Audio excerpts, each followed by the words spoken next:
Good morning, everybody. Welcome back to Coffee and Lore. I am so excited to be here with you guys. Good morning. Happy Monday.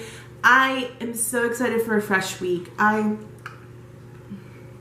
love a fresh week. Like something about a Monday morning. Yes, I'm off Sundays and Mondays, so maybe Monday doesn't mean the same thing to me that it means to a lot of people who start their work week on Monday, but I love a Monday morning just because it feels fresh, it feels new, it feels like a start over, a restart, whatever you want to call it.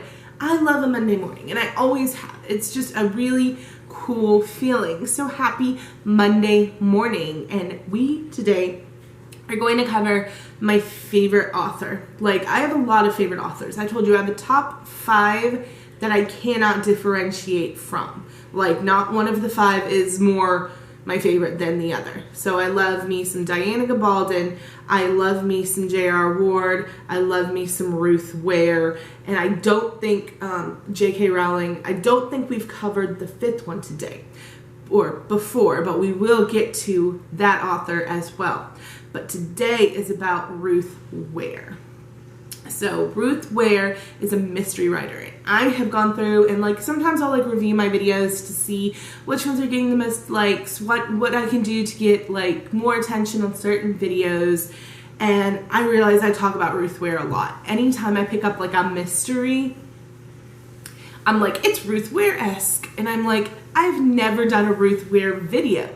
Like, I've covered 1 or 2 of her newer books as I read them, but I've never done like Ruth Ware. These are my 3 favorite Ruth Ware books. These are why I love Ruth Ware.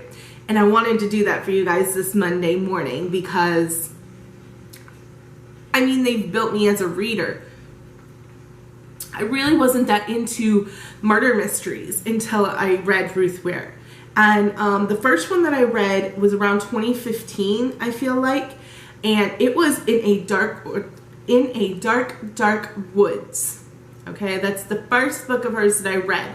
I saw it on a social media platform of some kind. One of my childhood friends was reading it, and I was like, "Oh, this sounds really good." And this childhood friend generally reads things that I like as well, so I'm gonna read this book. And it was in a dark woods. So, like I said, I read it around 2015, 2016, which was when the book was fairly new. And it was about Lenora. Okay, so to preface, Ruth Ware is an English author. I've said this before. And she does use some English language and English slang. Nothing that you can't easily figure out, like what she's talking about, what she's saying, or the vibe of the book. Nothing that I've read English authors where maybe they just, I don't like their writing style or something, or other, not even English, other non-English speaking writers who write in English, and the flow is off. That's not the case with Ruth Ware. And so in the dark woods is about Lenora, and she is going very reluctantly to the English countryside to this house where it's like all of her childhood and youth and friends, essentially, like high school and all of that. They're all old friends that maybe don't get along anymore.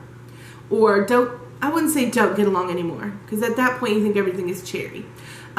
Who don't necessarily talk anymore. And they go to this English countryside house, and madness ensues. And it is really, really good, and I don't want to spoil anything.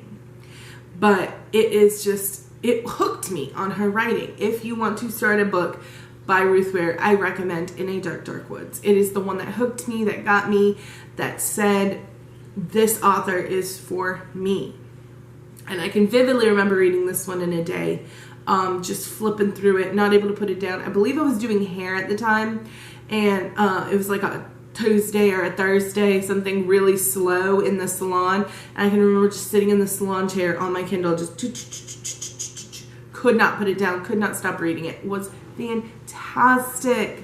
One of my all-time favorite books. I've got a lot of them. I say favorite a lot because I just love authors and books so much that I can't like choose between them.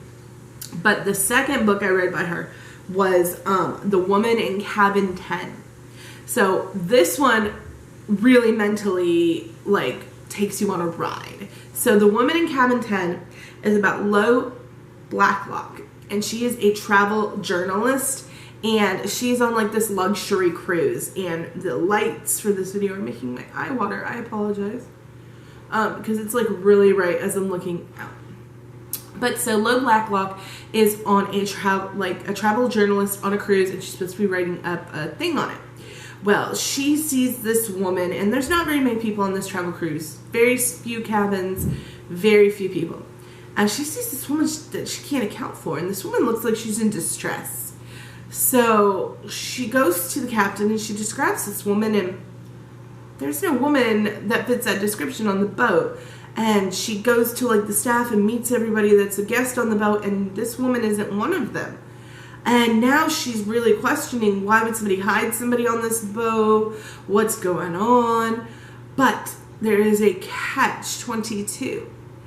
Lo has an alcohol problem, and she's got a little bit maybe schizophrenia, like, and it's fed with the alcohol. She's got anxiety, she's had a breakdown, like, there's some things going on that make you question whether or not Lo even saw what she really saw.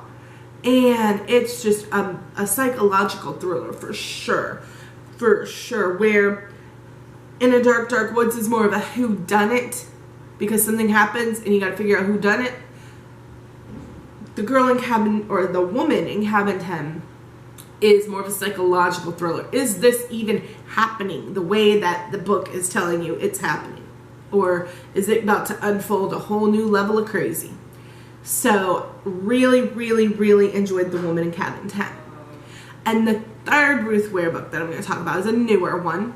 I read it probably only a year ago. And it is called The Lying Game.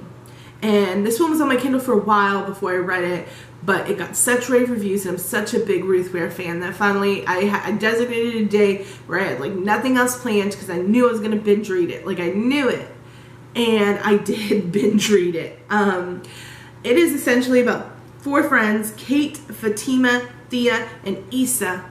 And they are now in their, like, 30s, but they were friends when they were in boarding school in Salton, which is like I'm guessing it's like an English town on the coast. It's obviously got some marshlands, okay, the way that the place is described. And it's a boarding school for girls. And they become friends in boarding school, and they have what's called the lying game, where they tell a lie and back each other up. And somebody finds a body nowadays time frame when they're in their 30s, and they all 4 end up going back to Salton because they're freaking out about this body that's been found, and you don't know why. And it was excellent.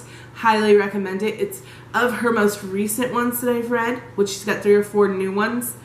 That was my favorite, The Lying Game. Definitely check it out. She's got a lot of books out there. If you at all like whodunit, murder mysteries, anything like that, check out Ruth Ware. I guarantee you won't be disappointed. On that note, happy Monday morning, you guys. I am so happy to be here with you guys. And what are you reading?